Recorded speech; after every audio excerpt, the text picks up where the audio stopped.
ಪ್ರಭು ಯೇಸುವಿನಲ್ಲಿ ಅನುಗ್ರಹಿತರಾದ ಪ್ರಿಯರೇ, ಬಹಳ ಸಂತೋಷದಿಂದ ನಿರೀಕ್ಷೆಯಿಂದ ಆಗಿರಿ. ಪ್ರತಿನಿತ್ಯವೂ ದೇವರ ವಾಕ್ಯವನ್ನು ಆಲಿಸಿ ಪ್ರಾರ್ಥಿಸುವ ಲಕ್ಷಗಟ್ಟಲೆ ವ್ಯಕ್ತಿಗಳು, ಕುಟುಂಬಗಳು ಇದ್ದಾರೆ. ದೈವಾನುಗ್ರಹವಾಗಿದೆ, ದೇವರ ವಾಕ್ಯವಾಗಿದೆ ನೀವು ಆಲಿಸುವುದು. ದೇವರ ಕಾರ್ಯಗಳು ದೇವರ ವಾಕ್ಯದಿಂದ ನಿಮ್ಮ ಜೀವನದಲ್ಲಿ ಕಾರ್ಯ ಮಾಡುವ ಸಮಯವಿದು. ಒಳ್ಳೆಯ ಕಾರ್ಯಗಳು ಜೀವನದಲ್ಲಿ, ಕುಟುಂಬದಲ್ಲಿ ಸಂಭವಿಸುತ್ತದೆ. ದೇವರ ಅನುಗ್ರಹಗಳು ಉಂಟಾಗುತ್ತದೆ. ದೇವರು ನಮಗೆ ಸಹಾಯ ಮಾಡುತ್ತಾರೆ. ನಿಮಗಾಗಿ ಪ್ರಾರ್ಥಿಸುತ್ತೇನೆ. ನಮಗೆ ಪರಸ್ಪರ ಪ್ರಾರ್ಥಿಸೋಣ. ಪ್ರಾರ್ಥನೆ ಒಂದು ಸಮೂಹವಾಗಿ, ವರ್ಷಗಳಿಂದ ಒಂದೇ ಕುಟುಂಬವಾಗಿ ನಾವೆಲ್ಲರೂ ಒಂದಾಗಿದ್ದೇವೆ. ದೇವರು ನಮಗೆ ಸಹಾಯ ಮಾಡಲಿ. ಇಂದು ಆಲಿಸುವ ದೇವರ ವಾಕ್ಯ ಜ್ಞಾನೋಕ್ತಿಗಳು 10ನೇ ಅಧ್ಯಾಯ 22ನೇ ವಾಕ್ಯವನ್ನು ಆಲಿಸೋಣ. ಸರ್ವೇಶ್ವರನ ಆಶೀರ್ವಾದ ಭಾಗ್ಯದಾಯಕ, ಅದಕ್ಕೆ ಬಾಹಿರವಾದದ್ದು ಕಷ್ಟ ಸುಖ. ಪ್ರಿಯರೇ, ದೇವರ ಅನುಗ್ರಹ ಸಂಪತ್ತನ್ನು ತರುತ್ತದೆ. ದೇವರ ಅನುಗ್ರಹದಿಂದ ಉಂಟಾಗುವ ಸಂಪತ್ತಿಗೆ ಒಂದು ಪ್ರತ್ಯೇಕತೆ ಇದೆ. ದುಃಖ ಅಲ್ಲಿ ಮಿಶ್ರಣವಾಗುವುದಿಲ್ಲ. ದೈವಾನುಗ್ರಹದ ಸಂಪತ್ತಿನಲ್ಲಿ ಮಿಶ್ರಣವಾಗುವುದು ಸಂತೋಷ, ನೆಮ್ಮದಿಯಾಗಿದೆ. ಹಲ್ಲೆಲೂಯಾ.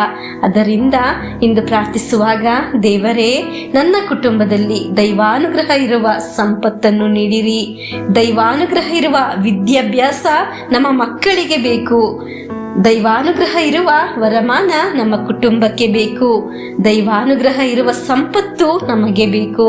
ದೈವಾನುಗ್ರಹ ಇರುವ ವ್ಯಕ್ತಿಗಳು ನಮ್ಮ ಜೀವನಕ್ಕೆ ಬೇಕು. ಅನುಗ್ರಹ ಇರುವುದೆಲ್ಲ ನನ್ನ ಜೀವನಕ್ಕೆ ಬೇಕು ಎಂದು ಪ್ರಾರ್ಥಿಸಿರಿ. ಹಲ್ಲೆಲೂಯಾ. ಅನುಗ್ರಹ ಇಲ್ಲದೆ ಯಾವುದಾದರೂ ವ್ಯಕ್ತಿಯು, ವಿಷಯವು ನಮ್ಮ ಜೀವನಕ್ಕೆ ಬಂದರೆ ಅದರಿಂದ ಜಗಳ, ಮನಸ್ತಾಪ, ಸಮಸ್ಯೆ, ನೋವು ಬರುತ್ತದೆ.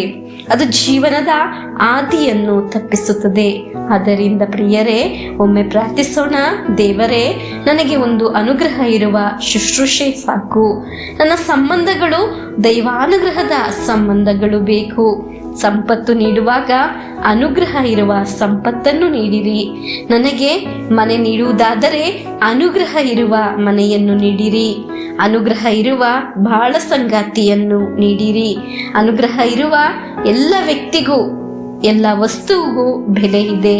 ಅನುಗ್ರಹ ಇರುವ 10 ರೂಪಾಯಿಗೂ ಸಹ ಬೆಲೆ ಇದೆ. ಅನುಗ್ರಹ ಇಲ್ಲದ 1 ಲಕ್ಷಕ್ಕಿಂತ ಅನುಗ್ರಹ ಇರುವ 10 ರೂಪಾಯಿಗೆ ಬೆಲೆ ಇದೆ. ಹಲ್ಲೆಲೂಯಾ. ಅನುಗ್ರಹ ಇದ್ದ 5 ರೊಟ್ಟಿಯಾಗಿದೆ 5,000 ಜನಕ್ಕೆ ಸಂತೃಪ್ತಿ ನೀಡಿ ಸಂತೋಷವನ್ನು ನೀಡಿದ್ದು, ಬಾಕಿ ಉಳಿದ ರೊಟ್ಟಿ ಆಗಿದ್ದು. ಪ್ರಿಯರೇ, ನಿಮಗೆ ನನಗೆ ಬೇಕಾಗಿದ್ದು ಅನುಗ್ರಹ ಇರುವ ಜೀವನವಾಗಿದೆ. ಅದರ ಪ್ರತ್ಯೇಕತೆ, ದೇವರು ದುಃಖವನ್ನು, ನೋವನ್ನು ಅದರಲ್ಲಿ ಮಿಶ್ರಣ ಮಾಡುವುದಿಲ್ಲ. ಅದರಲ್ಲಿ ಶಾಂತಿ, ಸಮಾಧಾನ, ನೆಮ್ಮದಿ, ಸಂತೋಷ, ಐಕ್ಯತೆ, ಒಗ್ಗಟ್ಟು, ಪ್ರೀತಿ ಎಲ್ಲವೂ ಸಹ ಮಿಶ್ರಣ ಮಾಡಿ ನೀಡುತ್ತಾರೆ. ಹಲ್ಲೆಲೂಯಾ. ಪ್ರಿಯರೇ, ನಮಗೆ ದೈವಾನುಗ್ರಹ ಇರುವ ಸಂಪತ್ತು, ದೈವಾನುಗ್ರಹದ ಆರೋಗ್ಯ, ದೈವಾನುಗ್ರಹದ ಜೀವನ, ದೈವಾನುಗ್ರಹದ ವಾಹನ, ದೈವಾನುಗ್ರಹದ ಆಸ್ತಿ, ಮನೆ, ಶುಶ್ರೂಷೆಯನ್ನು ನೀಡಿರಿ ಎಂದು ಪ್ರಾರ್ಥಿಸೋಣ. ನನಗೆ ಎಲ್ಲವೂ ಸಹ ದೈವಾನುಗ್ರಹ ಇರುವುದು ಸಾಕು ಎಂದು ಪ್ರಾರ್ಥಿಸೋಣ. ಅದರಲ್ಲಿ ದೇವರು ದುಃಖವನ್ನು ಮಿಶ್ರಣ ಮಾಡುವುದಿಲ್ಲ.